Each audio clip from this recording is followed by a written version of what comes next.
Line of control per India کی firing سے 7 پاکستانی فوجی ہلاک. کشمیر میں 4 ماہ سے اسکول بند مگر امتحان جاری. اور سنیے گا کہ آج دنیا بھر میں لوگ چاند دیکھنے کی تیاری کیوں کر رہے ہیں. یہ B B C Urdu service ہے. فرحت جاوید سے خبریں سنیے.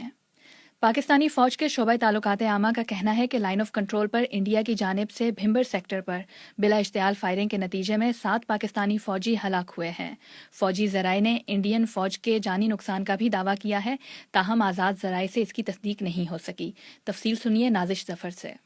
پاکستانی فوج کے شعبہ تعلقات عامہ ISPR کی جانب سے جاری کیے گئے بیان میں کہا گیا ہے کہ انڈین فوج کی جانب سے لائن آف کنٹرول پر رات گئے فائرنگ کی گئی. پاکستانی فوج نے انڈین فوج کی فائرنگ کا بھرپور جواب دیا ہے. پاکستان کے دفتر خارجہ نے انڈیا کی جانب سے بلا اشتعال فائرنگ کی مذمت کی ہے. وزیر اعظم نواز شریف نے لائن آف کنٹرول پر جانی نقصان پر شدید دکھ اور صدمے کا اظہار کرتے ہوئے کہا ہے کہ وہ اپنے ملک کے دفاع کی تمام صلاحیت رکھتے ہیں. انہوں نے کہا ہے کہ بھارت نے کشمیر میں جاری بدامنی سے دنیا کی توجہ ہٹانے کے لیے لائن آف کنٹرول پر مسلسل خلاف ورزیاں جاری رکھی ہوئی ہیں. پاکستان کا کہنا ہے کہ اس سال اب تک انڈیا کی طرف سے لائن آف کنٹرول پر جنگ بندی کی 178 خلاف ورزیوں میں 19 سویلین ہلاک اور 180 زخمی ہو چکے ہیں.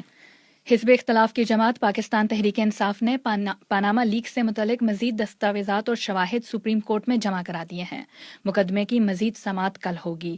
686 صفحات پر مشتمل ان دستاویزات میں کہا گیا ہے کہ نواز شریف جب پہلی مرتبہ پنجاب کے وزیر خزانہ بنے تو ان کی فیکٹریوں کی تعداد 1 سے بڑھ کر 20 ہو گئی. ادھر وزیر اعظم کے بچوں کی اس مقدمے میں پیروی کرنے والے وکیل کو تبدیل کیا گیا ہے. سلمان اسلم بٹ کی جگہ اب سینئر وکیل اکرم شیخ مقدمے کی پیروی کریں گے. عدالت کے باہر شیخ رشید نے میڈیا سے بات کرتے ہوئے کہا کہ نواز شریف صاحب کی یہ پرانی صلاحیت ہے کہ وہ ڈیلیئنگ ٹیکٹکس کو بطور ویپن استعمال کرتے ہیں، لیکن 5 جو جیوری کے جج ہیں، جو ہمارے محترم جج حضرات ہیں، وہ ساری ان باتوں کو بہتر طور پر سمجھتے ہیں. انشاءاللہ تعالی امید ہے کہ کل اس پر جاندار بحث ہو. ادھر پاکستان کی سپریم کورٹ میں ہی ذہنی مریض قرار دیے جانے والے قیدی امداد علی کی موت کی سزا پر عمل درآمد کیس کی سماعت ہوئی ہے. سپریم کورٹ نے پنجاب حکومت کو 5 ماہر ڈاکٹروں پر مشتمل میڈیکل بورڈ تشکیل دینے کی ہدایت کی ہے. آپ کو بتائیں پاکستان پیپلز پارٹی کے سینئر رہنما اور سابق وفاقی وزیر جہانگیر بدر دل کا دورہ پڑنے سے لاہور میں انتقال کر گئے ہیں. ان کی عمر 72 برس تھی. پاکستان کے سرکاری میڈیا نے ان کے خاندانی ذرائع کے حوالے سے بتایا ہے کہ انہیں دل اور گردوں کا عارضہ لاحق تھا اور وہ کچھ عرصے سے اسپتال میں داخل تھے.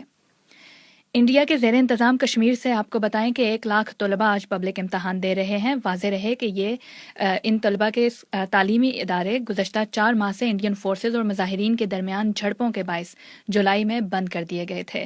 طلباء کو آپشن دیا گیا تھا کہ وہ تمام سلیبس کا آدھا حصہ امتحان کے لیے تیار کر لیں یا آئندہ برس امتحان دے دیں، تاہم طلباء نے اسی سال امتحان دینے کو ترجیح دی تھی. پاکستان میں کرنسی کا کاروبار کرنے والوں کا کہنا ہے کہ ان کے پاس 15 کروڑ روپے سے زیادہ انڈین کرنسی موجود ہے، جو اب انڈیا کے 500 اور 1000 کے نوٹوں پر پابندی کے بعد اپنی اصل قیمت کے چوتھائی پر فروخت ہو رہی ہے، جس سے ان کو شدید نقصان اٹھانا پڑ رہا ہے. اسلام آباد سے نامہ نگار عبداللہ فاروقی سے سنیے. پاکستان ایکسچینج کمپنیز ایسوسی ایشن کے جنرل سیکرٹری ظفر پراشا کا کہنا ہے کہ انڈین حکومت کے اچانک آنے والے فیصلے میں انڈیا کے باہر کے لوگوں کے لیے جو وقت مقرر کیا گیا ہے وہ ناکافی ہے، خاص طور پر اس کاروبار سے وابستہ افراد اور بیرون ملک مقیم افراد کے لیے. تو کچھ نہیں کوئی 100-150 ملین روپیہ تو انڈین یہاں پڑا ہوگا. جو لوگوں کے پاس تو بہت زیادہ بڑی تعداد ہے، بہت بڑی تعداد ہے لوگوں کے پاس. انہوں نے منی چینجز کی مشکلات دور کرنے کے لیے مرکزی بینک سے نقصان کا تخمینہ لگانے کے بعد رجوع کرنے کا فیصلہ کیا ہے. آپ کو بتائیں دنیا بھر میں لوگ سپر مون دیکھنے کی تیاری کر رہے ہیں، جس کے دوران چاند معمول کے چاند سے 7% بڑا اور 15% زیادہ روشن ہوگا. تاہم انسانی آنکھ مشکل سے اس فرق کو محسوس کر پائے گی. تفصیل سنیے نازیہ گلزار سے. 1948 کے بعد آج چاند زمین سے قریب تر آ جائے گا اور پھر 25 نومبر 2034 تک اتنا قریب نہیں آئے گا. جب بھی چاند کی قربت اور پورے چاند کے اوقات ایک ساتھ آ جاتے ہیں تو یہ سپر مون کہلاتا ہے. محققین کے مطابق سپر مون اور معمول کے پورے چاند میں فرق بہت باریک ہوتا ہے. عام طور پر سپر مون 14% تک بڑا اور 30% تک روشن ہو سکتا ہے، لیکن یہ تناسب چاند کے اپنے مدار میں سب سے زیادہ دور کے فاصلے سے ہے. یہ B B C Urdu service ہے.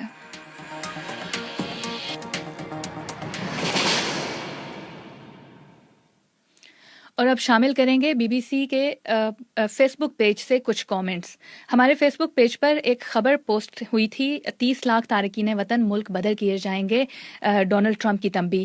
اس خبر پر دلچسپ بحث جاری ہے. اس خبر پر ملک فہد لکھتے ہیں کہ اس نے وہ بندے نکالنے کا کہا ہے جو غیر قانونی طور پر مقیم ہیں یا پھر جو ڈرگ مافیا کے کام میں ملوث ہیں یا پھر جن کا کرمنل ریکارڈ ہے. اور اسی پر آگے چل کر ملک اویس کہتے ہیں کہ کوئی بات نہیں، ہم بھی تو افغانیوں کو نکال رہے ہیں. بی بی سی پر آپ اپنی رائے بھی دے سکتے ہیں. ایک سروے کے مطابق 1 ارب سے زیادہ آبادی کے ملک انڈیا میں ہر چوتھا بھکاری مسلمان ہے، جبکہ ملک میں 2/3 سے زیادہ مسلمان بے روزگار بھی ہیں.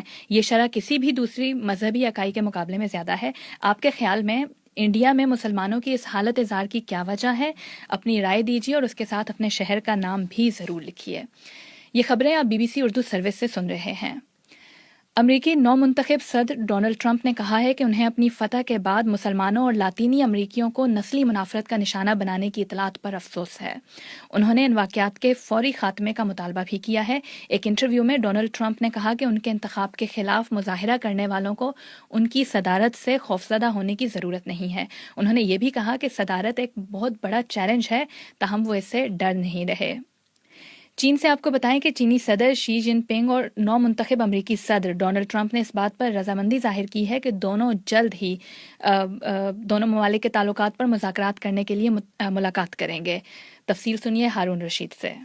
چین کے سرکاری میڈیا CCTV کے مطابق سوموار کو چینی صدر شی جن پنگ نے ٹیلی فون پر مسٹر ٹرمپ سے بات کی. انہوں نے کہا کہ دنیا کی 2 بڑی معیشتوں کو ایک دوسرے کے تعاون کی ضرورت ہے اور یہ کہ بہت سی چیزوں میں تعاون ہو سکتا ہے.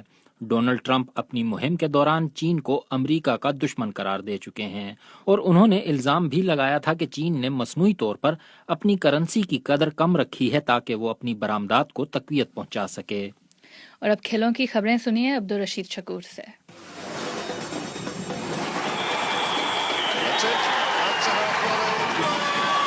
پاکستان اور نیوزی لینڈ کے درمیان پہلا ٹیسٹ میچ کرائسٹ چرچ میں زلزلے کے باوجود معمول کے مطابق 17 نومبر سے شروع ہوگا. نیوزی لینڈ کرکٹ کے ترجمان کے مطابق صورتحال پر نظر ہے، تاہم فی الحال ٹیسٹ میچ معمول کے مطابق کھیلا جائے گا. گزشتہ رات آنے والے زلزلے کے وقت پاکستانی کرکٹ ٹیم نیلسن میں اپنے ہوٹل میں تھی اور تمام کھلاڑی کمروں سے باہر آ گئے تھے. دونوں ٹیمیں کرائسٹ چرچ پہنچ چکی ہیں اور ٹیسٹ میچ کی تیاری شروع کرنے والی ہیں. پاکستان اور نیوزی لینڈ کے درمیان نیلسن میں 4 روزہ میچ بارش اور خراب موسم کی نظر ہو گیا. اس طرح پاکستانی ٹیم کو ٹیسٹ میچ سے پہلے پریکٹس نہ مل سکی. آسٹریلیا نے جنوبی افریقہ کے خلاف ہوبارٹ میں جاری دوسرے ٹیسٹ میچ کے تیسرے دن اپنی دوسری اننگز میں 2 وکٹوں پر 121 رنز بنائے تھے. عثمان خواجہ 56 اور کپتان Steve Smith 18 runs per not out تھے. آسٹریلوی ٹیم اب بھی 120 رنز کے خسارے میں ہے اور اس کی 8 وکٹیں باقی ہیں. بھارتی کپتان وراٹ کوہلی کا کہنا ہے کہ بھارتی ٹیم کو اب اس بات کی سمجھ آ گئی ہے کہ ٹیسٹ میچ ڈرا کیسے کیا جاتا ہے. انہوں نے کہا کہ پہلے کچھ لوگوں کو اس بات کا یقین نہیں تھا کہ بھارتی ٹیم میچ ڈرا بھی کر سکتی ہے، کیونکہ ہم نے یا تو میچز جیتے یا پھر ہارے، لیکن اس میچ نے بھارتی ٹیم کی مزاحمت اور مہارت کو اجاگر کیا ہے. واضح رہے کہ انگلینڈ کے خلاف راجکوٹ کا ٹیسٹ میچ بھارت نے ڈرا کیا. جب کھیل ختم ہوا تو میزبان ٹیم نے 6 وکٹوں پر 172 رنز بنائے تھے. ATP ورلڈ ٹور فائنلز میں عالمی نمبر 1 اینڈی مرے اپنا پہلا میچ میرین چیلچ کے خلاف کھیل رہے ہیں. 5 بار کے فاتح نوویک جوکووچ نے ڈومینک تھیم کے خلاف اپنا پہلا میچ 6-7, 6-0 اور 6-2 سے جیتا. ورلڈ کپ فٹ بال کوالیفائنگ راؤنڈ میں پرتگال نے لیٹویا کو 4-1 سے شکست دے دی، جس میں رونالڈو کے 2 گول بھی شامل تھے. بیلجیم نے ایسٹونیا کو 8-1 سے ہرایا. لوئس ہیملٹن نے برازیلین گراں پری جیت لی.